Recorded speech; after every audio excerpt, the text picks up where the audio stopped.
Recording पे लगा दूं। ओके ओके, उन इक्विलिब्रियम कांस्टेंट यानी कि कंसंट्रेशन ऑफ प्रोडक्ट्स, जितनी भी प्रोडक्ट्स हैं 2 3 4 जो भी आई एक आई, उनको आपस में मल्टीप्लाई करना और उनकी स्क्वायर ब्रैकेट के ऊपर उनके मोल्स लिखना यानी कि कोफिशिएंट्स लिखना और उसको डिवाइड करना रिएक्टेंट्स की कंसंट्रेशन के प्रोडक्ट। एग्जांपल है नीचे nitrogen plus 3 hydrogen give rise to 2 moles of ammonia. यहाँ नाइट्रोजन के साथ कुछ भी नहीं है तो इसका कोफिशिएंट 1 है, हाइड्रोजन का कोफिशिएंट 3 है और अमोनिया NH3 का कोफिशिएंट 2 है। अच्छा, अब इसमें जो कोफिशिएंट को हम केमिस्ट्री में यहाँ पर इक्वेशन में बोलते हैं मोल्स, तो ये इक्वेशन यूं बोली जाएगी 1 mole of nitrogen plus 3 moles of hydrogen, reversible reaction produces 2 moles of ammonia. Kc क्या होता है? Product concentration over reactant. यहाँ प्रोडक्ट क्या है? NH3 स्क्वायर ब्रैकेट और जो उसका कोफिशिएंट था यानी मोल्स थे वो पावर में चले गए, NH3 पावर 2, नीचे N2 पावर 1 ना भी लिखें तो ठीक है, H2 पावर 3। अब बच्चे जो इसमें एक डाउट होता है, अक्सर बच्चे ये नीचे जो हमने लिखा है N2 और H2 इनके दरमियान में प्लस लिख जाते हैं, ये प्रोडक्ट होती है, मल्टीप्लाई होता है, इसलिए कुछ ना लिखें, वो मल्टीप्लाई समझा जाएगा। बात समझ आ रही? Yes sir. ठीक है। अब Kc किस चीज पे डिपेंड करता है? सिर्फ एक चीज पे, टेम्परेचर पे। Kc रिएक्टेंट्स पे डिपेंड नहीं करता, रिएक्टेंट्स की अमाउंट पे बिल्कुल डिपेंड नहीं करता, इनिशियल अमाउंट पे सिर्फ डिपेंड करता है टेम्परेचर पे। एक क्वेश्चन आता है what are the characteristics of equilibrium constant, तो equilibrium constant does not depend upon initial concentration of reactants but depends upon temperature. ठीक है? Yes sir. हाँ जी बच्चे, कोई डाउट है इसमें? आगे चलें? यस सर, सही है। Right equilibrium constant expression. Equation है CO plus 3H2 CH4 plus water. अच्छा, अब इसके एक्सप्रेशन लिखने हैं। Kc is equal to product concentration over reactant concentration. इसमें प्रोडक्ट कौन है? CH4 और H2O। ठीक है जी। प्रोडक्ट क्या है? CH4 और H2O divided by CO plus H2 power 3। ठीक होगी बात? Yes sir. जी बच्चे, ये एक्सप्रेशन बनाना समझ आया? यस सर, आ गया। पक्की बात है? इक्विलिब्रियम के लिए कौन सी कंडीशंस होनी चाहिए जब एक रिएक्शन इक्विलिब्रियम पे पहुंच जाए? जब एक रिएक्शन इक्विलिब्रियम पे पहुंच जाए तो हमें क्या करना चाहिए? हमें कौन सी चीजें फिक्स कर देनी चाहिए? तो 3 शराइत हैं, अगर ये आप पूरी करें, 3 कंडीशंस आप पूरी करेंगे तो वो रिएक्शन इक्विलिब्रियम में रहेगा, वरना वो इक्विलिब्रियम मेंटेन नहीं रहेगा। 3 शराइत कौन सी हैं? Number 1, concentration of the reactant और प्रोडक्ट रिमेन्स अनचेंज, कि जो रिएक्टेंट हैं और जो प्रोडक्ट हैं उनकी कंसंट्रेशन तब्दील ना हो। ठीक है, यानी कि इक्विलिब्रियम पे आप, कल हमने एक बात पढ़ी थी कि जब एक रिएक्शन इक्विलिब्रियम पे होता है ना ही प्रोडक्ट इंक्रीज होता है ना ही प्रोडक्ट डिक्रीज होता है, ना ही रिएक्टेंट इंक्रीज होता है ना ही रिएक्टेंट, बल्कि वो आपस में चेंज तो हो रहे होते हैं, टोटल चेंज नहीं होती उनकी अमाउंट। दूसरा, temperature of the system remains constant, कि जब एक रिएक्शन इक्विलिब्रियम पे पहुंच गया, अगर उस वक्त 26 डिग्री सेंटीग्रेड टेम्परेचर है तो वो टेम्परेचर 26 ही रहना चाहिए।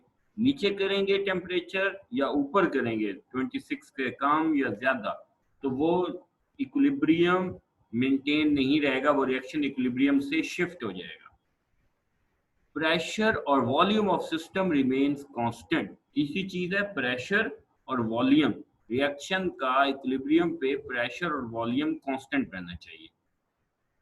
सही। अगर तो ये 3 कंडीशंस हम पूरी करते हैं तो वो रिएक्शन इक्विलिब्रियम में रहेगा, अदरवाइज रिएक्शन जो है वो इक्विलिब्रियम जो है वो उसका रिएक्शन का जो इक्विलिब्रियम है वो डिस्टर्ब हो जाएगा और खत्म हो जाएगा। एट इक्विलिब्रियम ये कहता है स्टार्ट में, at equilibrium concentration of reactants and products remain same, ये हम बात पढ़ चुके हैं। if following conditions are observed, अगर आप चाहते हैं रिएक्शन एट इक्विलिब्रियम पे रहे और रिएक्टेंट और प्रोडक्ट कंसंट्रेशन वही रहे, तो फिर आपको ये शराइत पूरी करनी होंगी। पहली शर्त ये थी कंसंट्रेशन ऑफ रिएक्टेंट और प्रोडक्ट रिमेन्स अनचेंज, कि आपकी तरफ से किसी भी तरह से लीकेज ना हो, कुछ भी ना हो, रिएक्टेंट और प्रोडक्ट की कंसंट्रेशन चेंज ना हो। Temperature of the system remains constant, pressure or volume of a system remains constant. ये तीन शर्त पूरी करें तो वो रिएक्शन इक्विलिब्रियम पे रहेगा, अदरवाइज इक्विलिब्रियम टूट जाएगा। ठीक है बच्चे, सही हो गया। पॉइंट समझ आया, इसका आइडिया समझ आया? जी जी ठीक है, okay. Ways to recognise equilibrium, हमें कैसे पता चलता है कि कोई भी रिएक्शन इक्विलिब्रियम पे पहुंच गया है, पहचान कैसे होती है? Ways to recognise equilibrium, equilibrium को कैसे पहचाना जाता है? बहुत आसान है। When constant concentration of product, यानी कि अगर आप रिएक्शन में से चेक करते हो प्रोडक्ट कंसंट्रेशन और रिएक्टेंट कंसंट्रेशन तब्दील नहीं हो रही और वो कांस्टेंट है, रिएक्टेंट भी वही है, प्रोडक्ट भी अपना वही है, इनिशियल जो बार बार चेक करने पर एक ही रीडिंग आ रही है, तो इसका मतलब ये होगा कि वो रिएक्शन इक्विलिब्रियम पे पहुंच गया है। मैं दोबारा रिपीट करता हूँ बात, हमने बात पढ़ी थी कि जब कोई रिएक्शन इक्विलिब्रियम पे पहुंचता है तो उसकी प्रोडक्ट कंसंट्रेशन और रिएक्टेंट कंसंट्रेशन कांस्टेंट रहती है जब तक वो इक्विलिब्रियम पे रहेगा। ठीक है, तो जब जी तो फिर वो कहता है, सवाल यहाँ पे ये पूछा गया है, वेज टू रिकॉग्नाइज इक्विलिब्रियम, तरीका क्या है कि हमने इक्विलिब्रियम को पहचानना है? तो हमने बताया कि पहचानने का ये तरीका है कि प्रोडक्ट कंसंट्रेशन या और रिएक्टेंट कंसंट्रेशन जो होती हैं वो इक्विलिब्रियम पे कांस्टेंट रहती हैं। अब अगला सवाल है कि अच्छा, हमें तो देखने से तो नहीं पता चलेगा कि रिएक्टेंट कांस्टेंट है या नहीं है, वो तो ऐसे केमिकल से होंगे, ब्लू ग्रीन जो भी। तो उसने बताया आगे कि इसके लिए टेक्निक्स हैं दो, फिजिकल टेक्निक भी है और केमिकल भी है। तो this can be done by both physical as well as chemical methods such as titration और spectroscopy। तो ये दो मेथड्स हैं जिससे हम ये कर सकते हैं।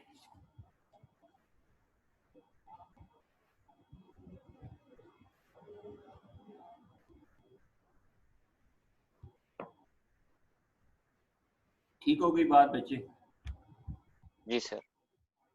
की बात है, समझ आ गई? और ये भी हो सकता है कि इक्विलिब्रियम कांस्टेंट का कोई यूनिट ना हो, ये हर इक्वेशन में ये डिफरेंट होता है। कहा हर इक्वेशन में ये हो सकता है कि इक्विलिब्रियम कांस्टेंट का कोई यूनिट हो, किसी इक्वेशन में नहीं भी होगा। In equilibrium constant expression each figure within a square bracket represent concentration in mole per dm cube. आपने मुझे बताया भी कि ये जो स्क्वायर ब्रैकेट होती है ये क्या रिप्रेजेंट करती है?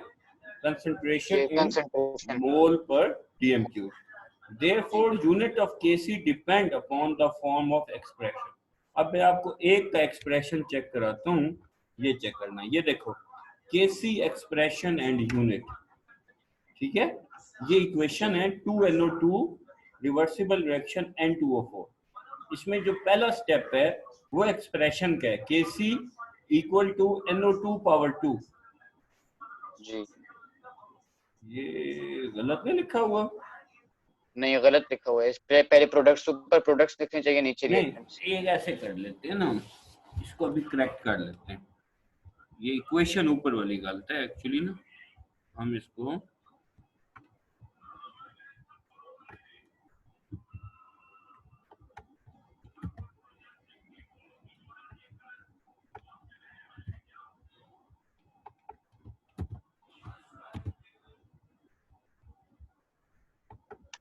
अब ठीक है ना, ठीक होगी बात।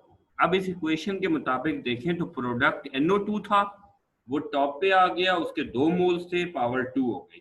नीचे N2O4 है, वो नीचे आ गया। अब स्क्वायर ब्रैकेट क्या होती है, वो हटाया तो यूनिट आ गया मोल्स पर डीएम क्यूब, ठीक है, लेकिन जो पावर 2 थी वो 2 ही रही, और N2O4 इसका यूनिट था मोल पर डीएम क्यूब पावर 1, तो नीचे 1 है ऊपर 2 है, एक ही बच गया ना। जी जी ये बात समझ आई? समझ आ गई, नीचे 1 था ऊपर 2। हाँ, नीचे 1 था ऊपर 2, जितने भी होंगे।